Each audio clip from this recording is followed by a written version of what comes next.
मैं आपको बता दूं कि ये एक लेटर हमारे पास आया था 12/11/2022 को। और उसके बाद में 11 पहला जो लेटर आया है वो हमारे पास 12/11/2022 को। उसके बाद में एक रिमाइंडर भी आया है।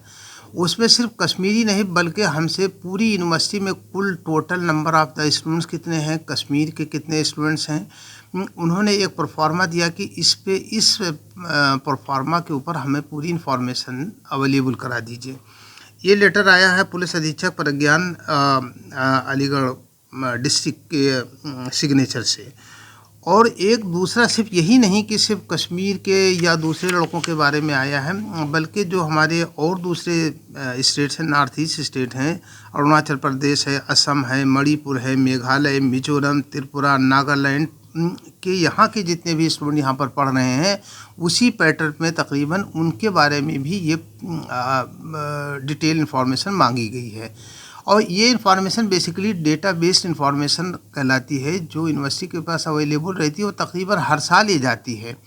और उन्होंने लिखा भी है कि इस कार्यालय को अभिलेखीकरण हेतु आवश्यकता है, meaning thereby that for maintaining that data या document this type of the information is required. Therefore every year we provide this type of the information to the concerned department. तो ऐसा नहीं कि इसमें सिर्फ जम्मू एंड कश्मीर के हों, बल्कि टोटल नंबर आप देखो लिखा हुआ है इसमें आपको मैं कि एमई में कुल छात्रों की संख्या एवं जम्मू कश्मीर प्रांत के। एक तो ये लेटर है, दूसरा लेटर है जिसमें यह है कि सब और तमाम स्टेट के बारे में लिखा हुआ। तो ऐसा नहीं है कि किसी एक पर्टिकुलर और किसी पर्टिकुलर पर्पस के लिए कोई इन्फॉर्मेशन कलेक्ट की जा रही है। तो ये एक मिसकंसेप्शन है और जिसको मेरे ख्याल से समझने की ज़रूरत है, क्लैरिफाई करने की ज़रूरत है। इस पर कोई घबराने की बात नहीं। यूनिवर्सिटी इंतजामिया के पास तमाम तफसीलात तलबा की रहती है, तो फिर इस तरह के लेटर शाया क्यों गया? नहीं, देखिए ऐसा है, ये कंट्रोलर ऑफिस को हमने भेजा था, क्योंकि जो लेटेस्ट या अपडेट इन्फॉर्मेशन जो होती है स्टूडेंट के बारे में कि 2022-23 में कितने स्टूडेंट हैं, उनकी तादाद क्या है, ये कंट्रोलर ऑफिस में होती है। हमने सिर्फ कंट्रोलर को लिखा था, उनको लिखा था forwarded to the controller of examination with the request to provide the desired information as mentioned above. अब इन्होंने बाकी क्यों वहाँ भेज दिया, इसके बारे में तो कंट्रोलर साहब से अभी हमारी बात नहीं हो पाई। रात में हमने फ़ोन किया था लेकिन बात नहीं हो पाई। मेरे ख्याल से उस लेटर की कोई ज़रूरत नहीं थी जिस लेटर को फैसल वारिस साहब ने अपने सिग्नेचर से भेजा है।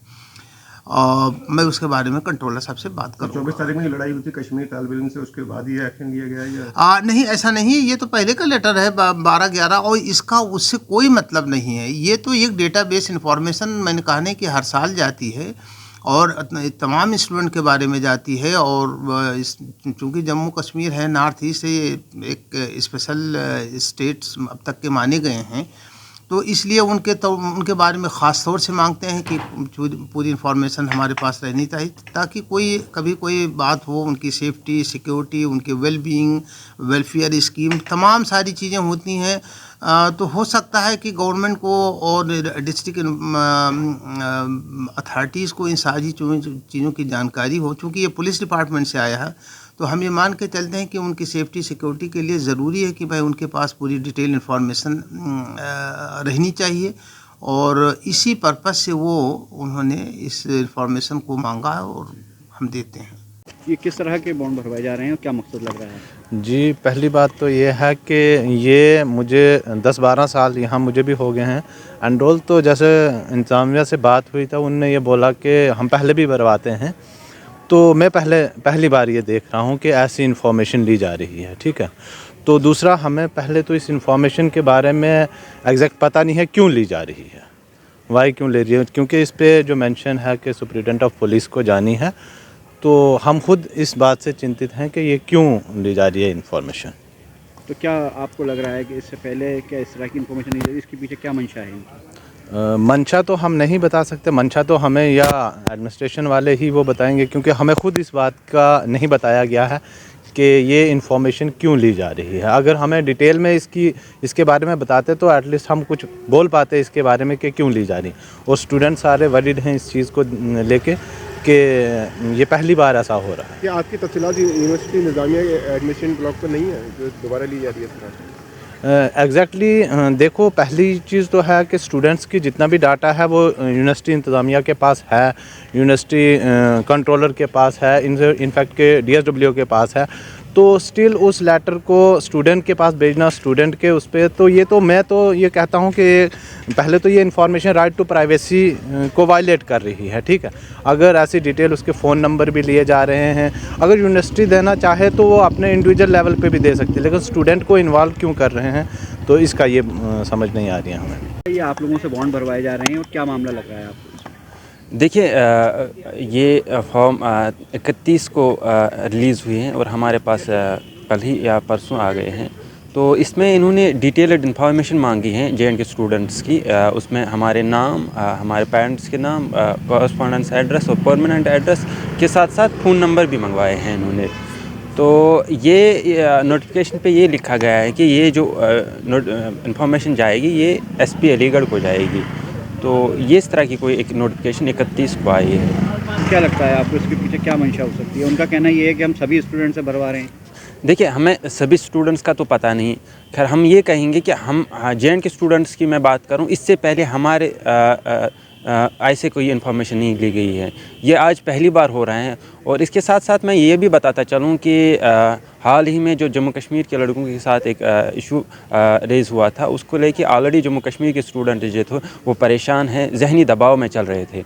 और जब ये नोटिफिकेशन हमारे तक पहुंच गई तो और जहनी दबाव में इस नोटिफिकेशन ने धकेल दिया है। और सिर्फ यहाँ के स्टूडेंट्स को ही नहीं, और हमारे पास घर से स्टूडेंट्स की पेरेंट्स की कॉल्स आते हैं, वो भी इस चीज़ में बहुत ज़्यादा कंसर्न हैं और जहनी दबाव उन पे भी आ गया है। तो वो भी इस चीज़ को लेके बहुत परेशान हैं। क्या इसको लेके किसी से शिकायत की आप लोगों ने? क्या देखिए, ये नोटिफिकेशन हमारे पास आती है, हमने यूनिवर्सिटी ऑफिशियल से कांटेक्ट करने की कोशिश करी, लेकिन उनकी तरफ से कोई इस तरह का कोई जवाब वहाँ से नहीं आया जो हमें सेटिस्फाई लगे। तो हमने जो इस मुद्दे को लेके ये बात कही थी क्यों भरवाए जा रहे हैं और इससे पहले ऐसा क्यों नहीं हुआ, तो उनका यही वहाँ पे जवाब था कि नहीं, ये पहली बार नहीं, ये एक रूटीन है। जैसा कि मैं आपको बताता चलूँ कि इससे पहले ये हमसे कभी नहीं भरवाया गया था। गोपी कृष्ण हॉस्पिटल चिकित्सा के क्षेत्र में मथुरा का अग्रणी हॉस्पिटल एवं पहला टेस्ट ट्यूब बेबी सेंटर है। IVF में 70% सफलता, स्त्री रोग विभाग में high risk delivery, caesarean operation, hysterectomy आदि बेहद अनुभवी एवं क्वालिफाइड लेडी डॉक्टरों द्वारा किए जाते हैं। हड्डी रोग विभाग की एडवांस यूनिट, जहां पर जोड़ प्रत्यारोपण यानी कि घुटना रिप्लेसमेंट, कूल्हा रिप्लेसमेंट, रीढ़ की हड्डी के ऑपरेशन एवं फ्रैक्चर होने पर प्लास्टर, सरिया या प्लेटिंग आदि की सर्जरी की जाती है। हर प्रकार की जनरल सर्जरी एवं दूरबीन विधि से हर प्रकार के लेप्रोस्कोपिक ऑपरेशन, बच्चों के हर प्रकार के रोगों का इलाज हॉस्पिटल NABH से मान्यता प्राप्त है। मॉड्यूलर OT एवं हाईटेक मशीनों से फिजियोथेरेपी, एम्स दिल्ली एवं CMC बेल्योर द्वारा certified pathology. Gopi Krishna hospital में Ayushman card, ESI card, BSNL के कार्ड, रेलवे के कर्मचारियों के कैशलेस इलाज की सुविधा, लगभग सभी इंश्योरेंस कंपनियां एवं TPI कार्ड धारकों को कैशलेस इलाज की सुविधा।